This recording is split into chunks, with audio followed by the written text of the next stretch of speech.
welcome to a brand new video. Today we will be looking at Gorion, Wise Mentor, one of the new cards from the latest Baldur's Gate Alchemy Horizon set, which is one of the longest set names I've ever heard in my life.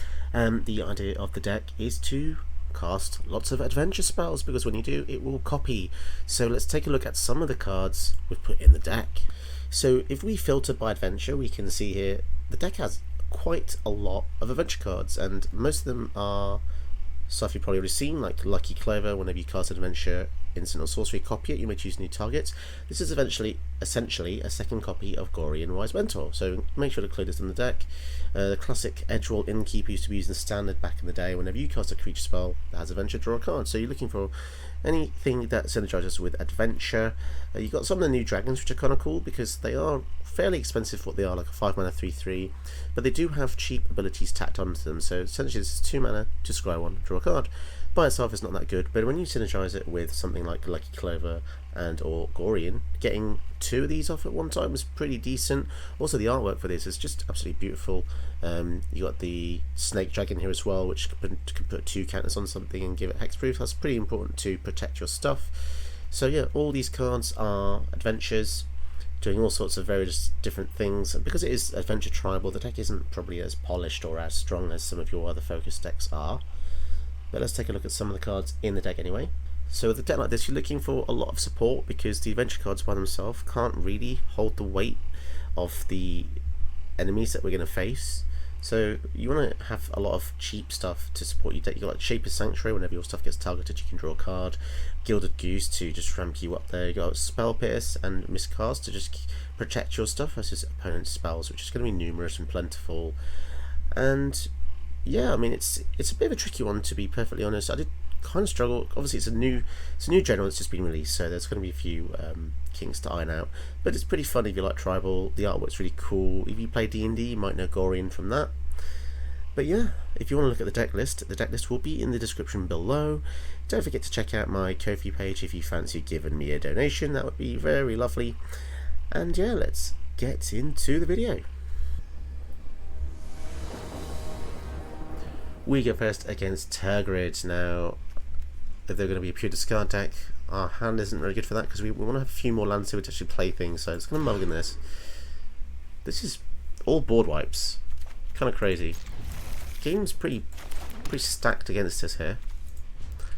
But I don't want to mulligan down, so I guess let's just hope they have creatures, right? Otherwise we're a bit screwed. So next turn maybe we go for Gorion, unless... The thing about that is all of our creatures... Wow, vehicles built?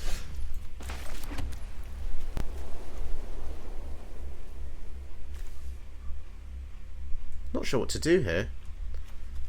Yeah, I think we'll just go for some ramp. Probably a terrible idea, but Farewell might be useful. We might want to keep this in our hand as long as possible. Rose Thorn lets us ramp. Graveyard Trespasser.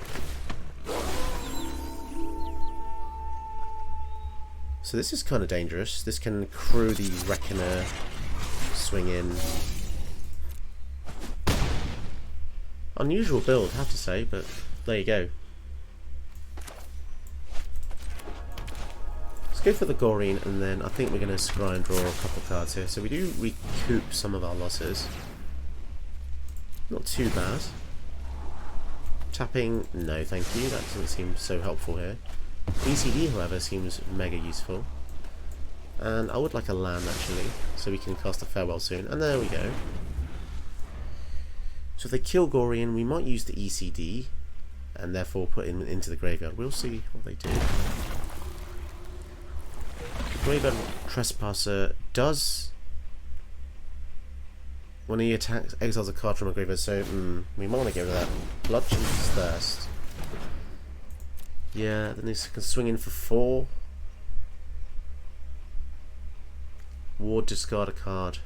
We could discard one of our board wipes. Cheeky 4 damage in again. Curious, really. Farewell. Is this a good time to farewell, do you think? 5. These cards are actually really annoying. I'm just going to farewell here.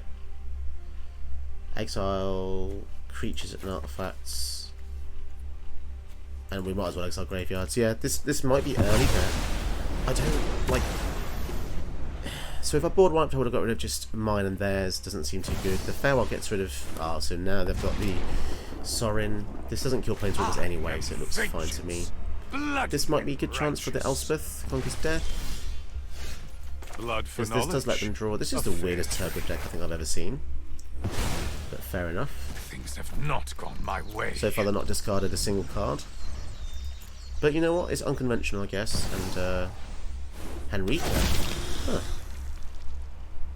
Interesting. So if we cast a creature, they're just going to kill it. Exile it, sorry. So we're not going to get it back with ECD, sadly. But nor can they use it because it's a 6 mana in their turn. So maybe we do go for the Gorion. Yeah, we'll see what they do. So they can't cast Eat this turn, which means they might have a cheaper destroy spell. Who knows? If they go for Tergrid, I'm happy to bounce both their creatures to their hand. We could even bounce our own creature to our hand if we want to, with the old Sword Coast Serpent. I do quite like these cards. They're not the best, but having 2 creatures on 1 spell is always good. Looks like there's a common cycle as well as an uncommon. So do they make us sacrifice our creatures here? Because if they... Interesting. Transform. So they're savvy. They know that the ECD is going to bring it back anyway. Flying Death, Touch Lifing. Okay, we'll take the hit here, because next time when they try and exile our guy, we can just bounce it. They're being very reserved. They're going to do something in upkeep. They think they're so freaking clever, don't they? Slightly sweaty doing it there, but... Yeah, of course I'm going to bounce it.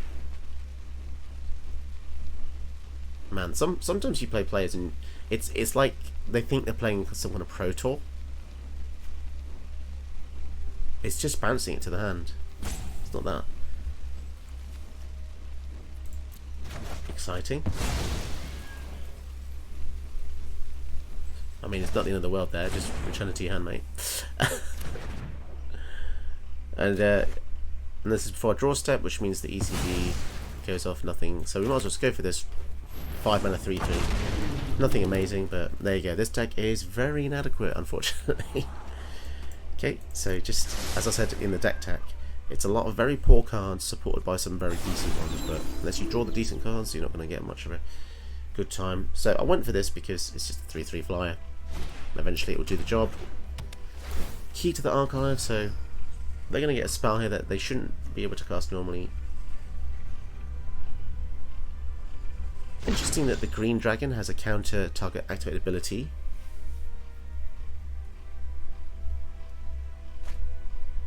Wow, they're discarding now. I mean, they're discarding their own cards, which is interesting. Guardian Project. Now this is pod racing. This should let us recoup our losses. So if we go for Gorion, it will let us draw a card. Of course they can have a board wipe, but now we have the Guardian Project. Things looking good. They're desperate to cast a 1 mana spell in their hand. God knows what it is.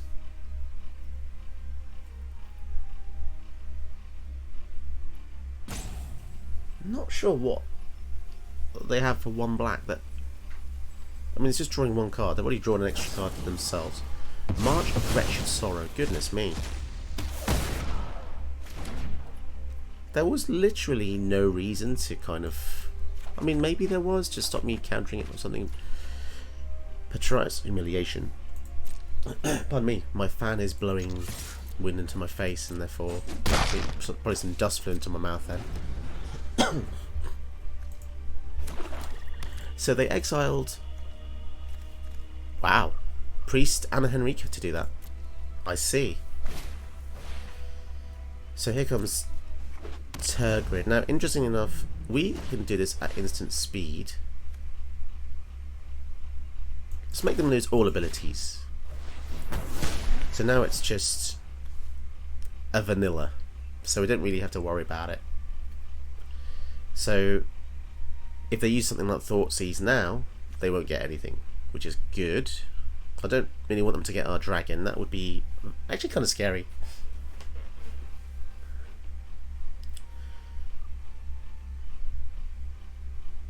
I could have probably done it in response to their new spell they're finding here, but... Ooh. So, they're a vanilla. Let's just go for big creatures, right? What have we got to lose? Draw a card. Broken Bond, that'll be good later on. To get rid of the key to the archive. That's giving them +2 mana. Making this unblockable, maybe legit. If they attack here, it's because they want to recast it. So, yeah, I'll take the bait. Sure, if they recast it, we can just Day of Judgment. 4, 5, 6, 7, 8, 9, 10. So they'll have 3 mana up after casting her again. So, I mean, it could be bad, right? It could be really bad. She's kind of a scary general, I have to say. The Guardian Project might be the card that keeps us in the game, though. Blood on the Snow, interesting. So they wipe the field and return the Woe Strider. That's an interesting choice. Okay, I mean, we can just reciprocate and just delete their field as well. Drawing 2.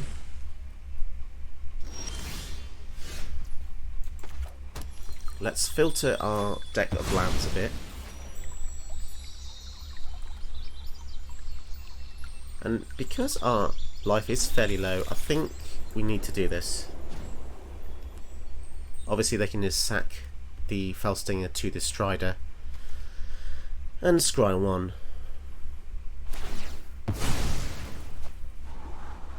But obviously the beginner new gives our in our hand perpetual +1/+1 as well, which is nice. And I think we just broke them on here, get rid of their unusual mana rock that gives them colours. And we have a way to counter and activate ability, so maybe if they have something to synergise with Tergrid, we can just counter it so they won't get to draw a card. Duress, so now they're just desperately trying to get rid of cards. Makes sense, but they don't have Tergrid out. So I've said this before, people who play Tergrid but use their discard spells before Tergrid's out, kind of strange. 4, 5, 6, 7. Because you're not getting the synergy. So I would have probably had patience there, waited until I got an extra mana, but they, you know, they were desperate to use it, so.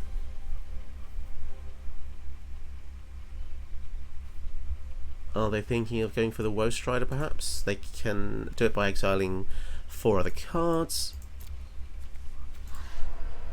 Our graveyard is filled with the memories of our past, which is sad and woeful, because the cards aren't that great. Opponent is now entering hibernation mode, where they go off and make a cup of tea for 5 minutes and forget that they've left an actual human being on the other side. And it's at this point that I wonder what life's really about. Have they just decided to end their lives? No, they've just decided to use all the timeouts to make me sad. What more could I ask for in a game so wonderful? You know, there's sometimes you play this game and you think, you know what, let's have a few games, and you turn the game on at 2 AM because obviously you can't sleep, and you think, you know what, we're going to have a few good games.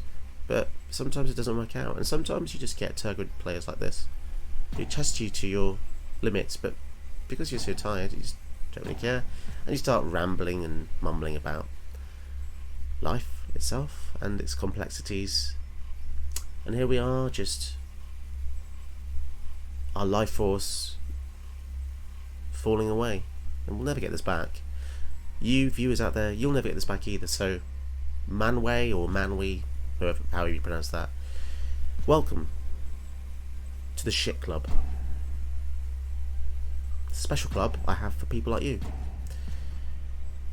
And if you are just going to the toilet, then you're taking quite a while. Also, I don't know about you, but if I have a bad stomach, probably go to the toilet before you start playing. I mean, it is a bit odd how they've suddenly stopped right when I can draw cards, and it's not looking great for them.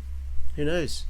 Maybe the house caught fire and they had to run upstairs to save their lots of cats that they've kidnapped. But apparently they're just salty and just quit the game for no reason whatsoever. And there you go. Moving on to the next game. Sweet, we go first against Ragadraga Gorgut's boss. That's a bit of a mouthful. Starting hand is quite nice. So Ragadraga is one of the new cards. Each creature controlled the mana ability gets +2/+2. So this is essentially a mana dork lord, which is kind of cool. And one of the few cards that really supports, well, maybe the only card to support a mana dork deck. Whenever a creature controlled mana ability attacks, untap it. So it basically gives mana dorks vigilance when they attack. There's quite a lot to take in there. Nothing we need to kill yet, so we can just hold off our stuff. And whenever you cast a spell, if it's at least 7 mana to cast it, untap that creature. Sorry, untap target creature, it gets +7/+7 trample till a turn. Pretty crazy, actually. Do I want to kill this reclusive taxidermist? I think I'd rather save the mana for killing Ragadraga. Wow, the mana cost for this is really intense, but creating some guys and giving your team +1/+1 is quite good. I mean, we can probably risk going for the Gorion here because we don't have any way to protect him anyway, so we might as well get it out. It's a shame about this dungeon descent because it does mean we can't cast the OKM Ranger for the abilities here. So this gives hexproof, could be useful. So for now I think we'll just attack in. And it's pretty simple. Pretty simple synergy. What more could you ask for, I suppose, from Gorion? Really cool artwork. Beanstalk Giant, so they're going to ramp even more. Looks like they're just ramping into crazy territory here. I'm not sure what they're going to do, but add 1 mana of any colour or pay 7, sack it to create a 5/5. That's a one-off treatment, okay. It's tempting to... not sure. Because I could just wipe the board. I mean, we will lose Gorion if we do that, but he's a human wizard, unfortunately. Yeah, we'll just pass back to our turn. Yeah, not sure what to do. We can just attack in, I think. Leave up the Dreadlinorm. Such a weird name for a card, this Dreadlinorm. Snake Dragon. So now I'm a bit of an impasse. If I don't think I want to do anything else to my side of the field because I've got this Realm Cloaked Giant. I kind of just want them to just play all their big things. Okay.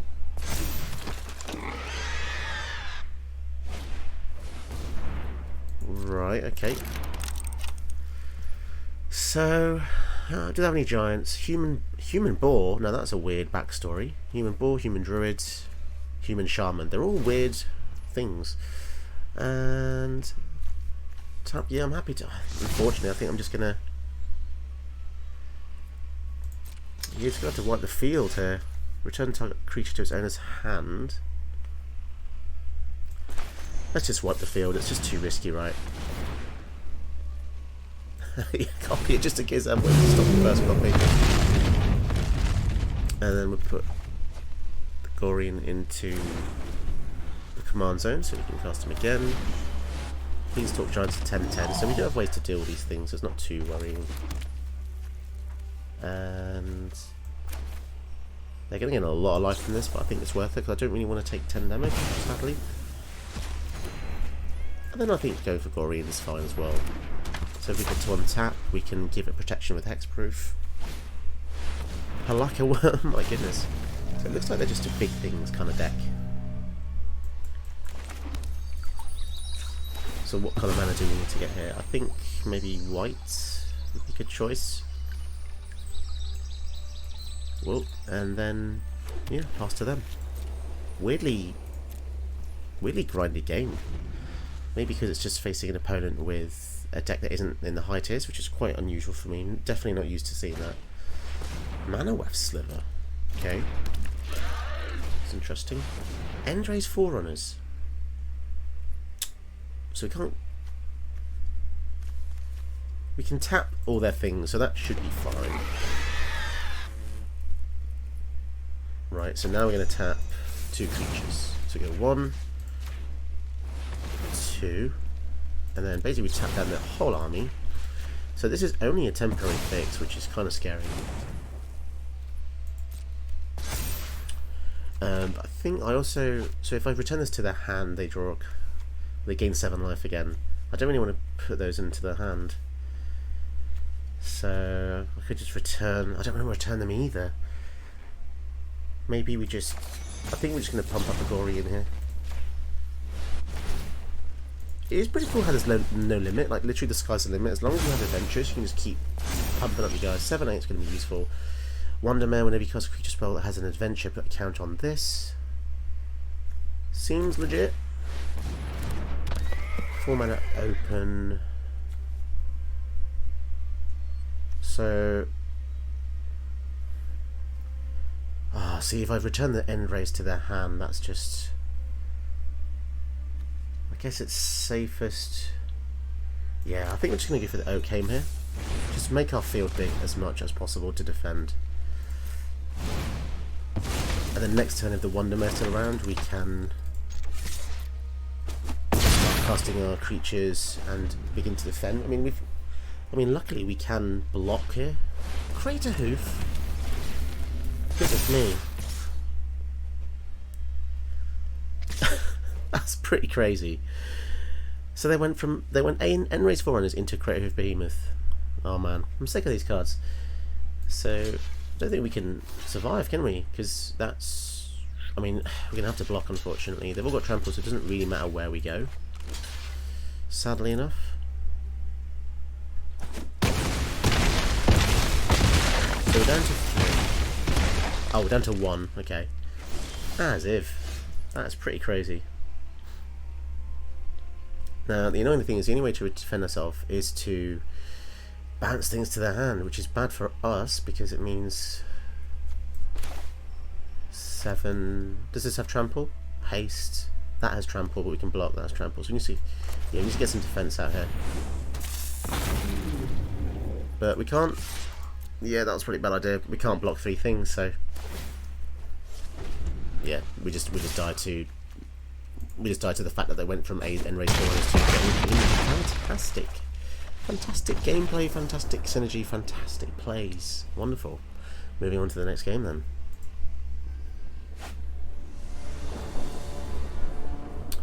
Opponent goes first with Obosh the Prey Piercer. They are a Rakdos build looking to fill the deck with odd mana things. Because if a source you control with odd mana would deal damage to a permanent or player, it deals double that damage. It's actually quite scary. The artwork's wonderful, and the card is scary. And our hand is not so good. So we mulligan to find something slightly better. Patriarch's Humiliation is a weird card. Seems good though. I mean, it gets rid of a creature's abilities and pings it for some damage. Seems legit. So since this deck is about adventures, let me tell you one of mine. I once was going to a friend's house, and it's fairly far away, for about a 34-minute walk, and it was getting dark, and I was walking, and I thought, you know what, let's take this shortcut. Lizard blades. So I decided to go down the shortcut, but it started off light, there was sunlight, and as I went down, I realised the light was fading. Eventually it became pretty much pitch black, and it was kind of terrifying, and I was basically walking in the absolute pitch black to my friend's house, and it was the scariest path I think I've ever walked down in my entire life. If you've ever seen Lord of the Rings, it's a bit like the scene when Frodo and Sam, I think they just left the Shire and they're trying to find Aragorn. I'm not sure if it's before or after, but there's like a tree-lined path, and the camera zooms in and sees like a ring wraith, a shadowy figure all the way down the path, and you think, oh my god, what is that? And then you think, wow, I'm probably going to die. And it's weird. I don't know if you've ever walked down a very dark path at night.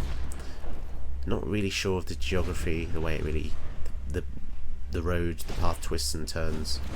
You think to yourself, am I actually going to survive? And then eventually a group of lots of youngsters, probably like in their teens, came up to me, and I was like, well, this is where I die.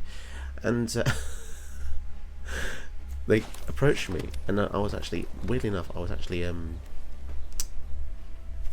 let's see what to do, bear with me a sec. Double strike. Let's double our mana with this. So yeah, as they approached me, they realised I had like a bag, like a carry case you take on holiday, because I had so many magic decks I was taking to my friend's house, and they like asked me, oh, what's in the briefcase? I was like, well, firstly, it's not a briefcase, and then I thought they were going to mug me, to be honest. It's a large group of kids, and I don't know why they were there. Maybe they were just murderers, like practicing murderers or something, but you know. So the moral of the story is, don't walk down dark paths and paths you're not really sure of, because you never know you're going to face. And it started off really innocent, you know, daytime. Oh, so if I counter this, they don't get 7 mana, but they still have Torbran. I think I counter this. I think this is much more worthy to be countered. Double strike with plus damage is kind of wacky. 5. So if I don't block, this is a lot. Just take 5 for now. But yeah, the moral of the story is, probably don't go down dark paths and don't risk it, because it's just not worth it. I'm not really sure what drove me to tell you the story, but I guess it's the theme of the deck, adventures. Some adventures are bad, some adventures are good. Be careful which ones you choose. So actually this is pretty good, because also this card, I really just want to say patriarchs. Could they not have just said patriarchs? Instead they've got a new word I've never heard. So target creature perpetually loses all abilities, then it deals damage to an equal number of creatures you control. So there's 5 damage to this. I'm just going to pass to the turn and see what happens. Hopefully they don't have another scary card like Ironclad Fleet. Although this isn't even, and the general supports odds. So, don't know. Let's go for the Patriarch's Humiliation here. So that should kill the Torbran, to be honest. And the artwork looks like there's a guy with vegetables and fruit being thrown at him, and he's like, oh, that really hurts. Ouch. Ouch. Ouch, he says. But the thing is, it's just fruit. You know? You're not throwing people at him. The card says it deals damage equal to the number of creatures. I guess maybe people equals more fruit and veg. The more people you have, the more fruit and veg you'll be throwing at him. But okay, I'll accept that. This seems a waste of good food. So we could kill this thing with a Boseiju. But firstly, I want to see what we get with Choice of Fortunes. Wow. Seems decent actually. No blue though. Yeah, we'll keep this. Sadly, no blue. And yeah, we'll pass turn. If this gets out of hand, I'm happy to Boseiju it. They will get a land back, but they've already got loads anyway, so. What is Obosh thinking of? They're going to just cast Obosh and cast millions of lightning bolts. Terror of the Peaks. Terror of the Peaks. Yeah, I'm going to kill the Blades, because if this gets double strike, things are looking scary Mary. And we have the Vivian Reed to take care of the Terror next turn, so it's not looking too bad. They get an extra mana, so they can cast something for 3 mana. Not doing too bad. It seems to be predominantly red, which makes sense because it's easier to cast stuff. Now, hopefully, this resolves.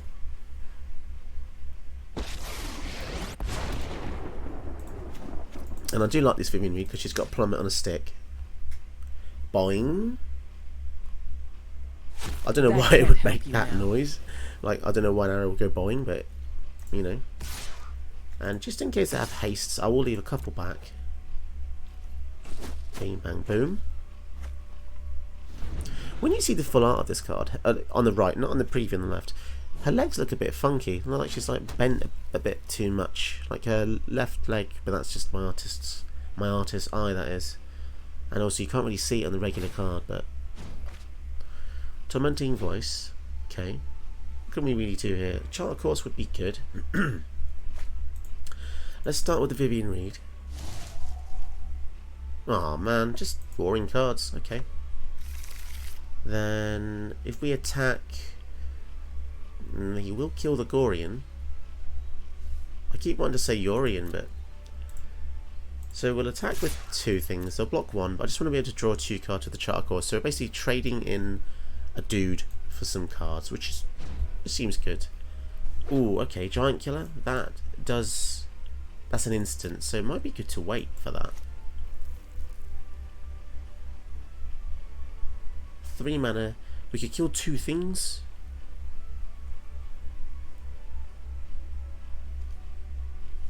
Sorcery, sorcery, sorcery, instant 3. So let's go for Into the North here. Oops, I feel like they've made this more sensitive, so it's harder to pick stuff. So 3 mana open. Let's leave that up for Giant Killer. Pass a turn. I really want to protect Vivian because if we can keep her alive, she's probably going to win us the game, to be honest. Fiery Emancipation, that is a card that makes me very scared. I'm going to kill Obosh and then copy it and then target Obosh twice because I just want to double tap it. Like in Zombieland, you got to double tap the zombies to make sure they're dead. And this Giant Killer's throwing axes, even though Obosh is not a giant. He is a Hellion Horror. And Fiery Emancipation could spell doom, in fact, because all their things deal triple damage. So 1 Lightning Bolt now will deal 9 damage, which is very terrifying. Hydroid Krasis. Straw. At this point, land is good because we've got a Hydroid Krasis. Because my audio just died. Apologies, I'll have to fill it with my voice instead. So at this point, I'm just going to Broken Bond the Emancipation, because that is a win con, and that's enough, probably for the best, because the audio is, I think the audio's died, I can't really hear, but yes, wonderful, wonderful.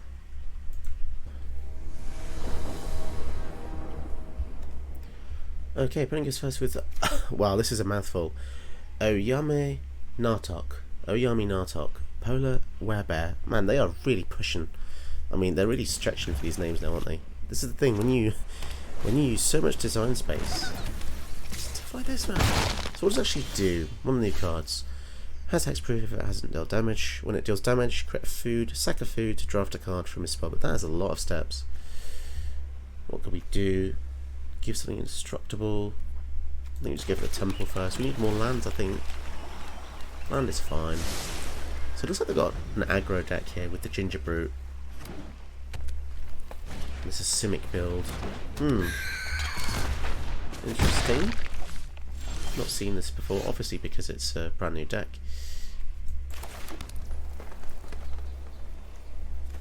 Yeah, let's pass a turn. This Siren Storm team, it looks like it's going to be irritating because it's going to be able to pay blue to protect a creature from one of our kill spells. Once Oyame Nartok comes out, I guess they'll need 4 mana for that, and then 1 more for the Siren. So perhaps we can get them. I mean, it's a cool artwork. It's a bear fishing, so that's it. I can kind of see the flavour. See all the cards by right-clicking that they can get, all fish-related. Okay. It's just difficult, isn't it, to make a set like this, which is so huge. So many abilities. Looks like they've got blue mana, so they could just counter our general. Will they do such an evil thing? Perhaps not. Perhaps they go for the fight or exile. They didn't use their mana, which is curious. Maybe they had a negate or something. Parallel Lives. That is somewhat terrifying. Now, what happens if we get a clone of Gorion? So we get to copy our things even more. Let's just do this. This seems fun, right? So now we copy our things twice if we cast an adventure spell, which sounds wonderful, but now if they go for something which makes a few tokens, we're going to be in a bit of trouble here. So still don't have double green for the Oyami Nartok. Okay.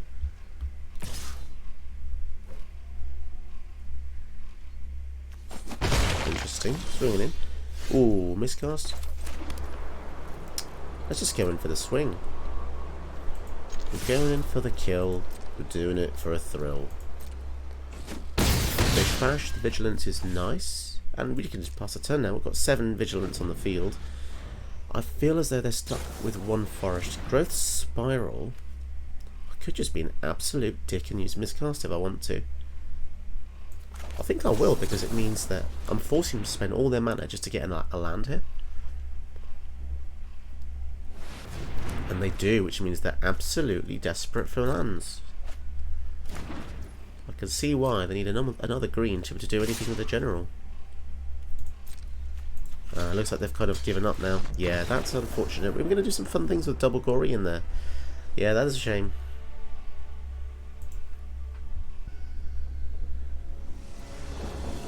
We go first against Joda, and our hand has the potential to be wonderful here, so I'm going to keep it. If we get an extra land, then this Cultivate is going to push us forward. Farewell versus a Joda player, probably pretty decent as well. Come on, land. No land. We really need to hit a natural land here. We have 2 turns to get one. If we don't, we might struggle a bit. Broken Bond. Okay, so it's all lying on the next turn. Come on. Come on. Natural land on the top. No land. Okay, I'll give it probably one more turn just because we've got a really solid hand here. Cultivate could bring us back in, but missing that into the north. I guess that will do if this resolves. If they counter this, then... okay. Nice. We might have a chance. But yeah, missing those lands, man. That's not good. So they could go for Joda here. But they're going to go for the ramp. Okay, so now I'm scared. I really hope they don't have anything too scary, but we do have a veto.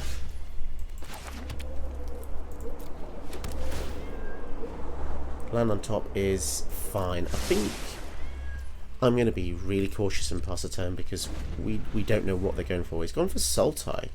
Oh no, Sultai. No, yes, all the colours now. Key to the archive. You know what? I'm going to veto this.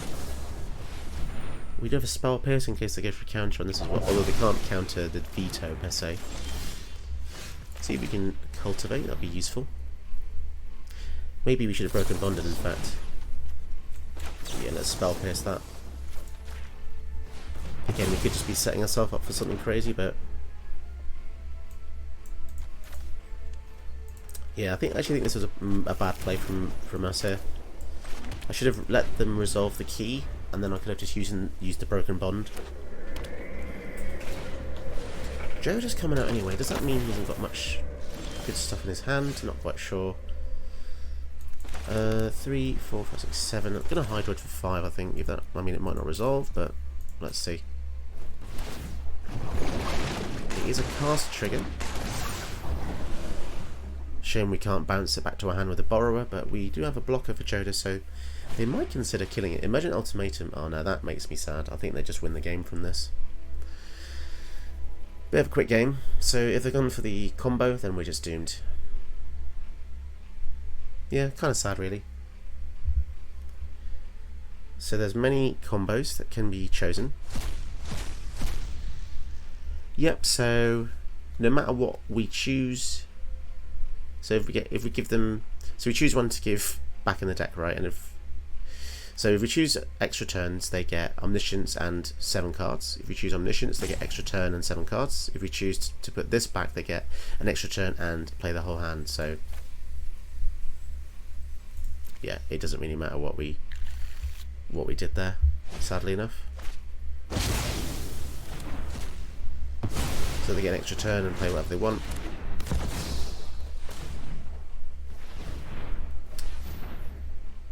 Yeah, it's a real shame. Wow, and as a karma, I think I'll call that. Yeah, you can see how crazy that feels. And a Genesis Ultimatum, of course. Wow, lots of sweaty players tonight. Don't forget to check out more of my videos, and also my Ko-fi donations page. You can donate as little or as much as you want.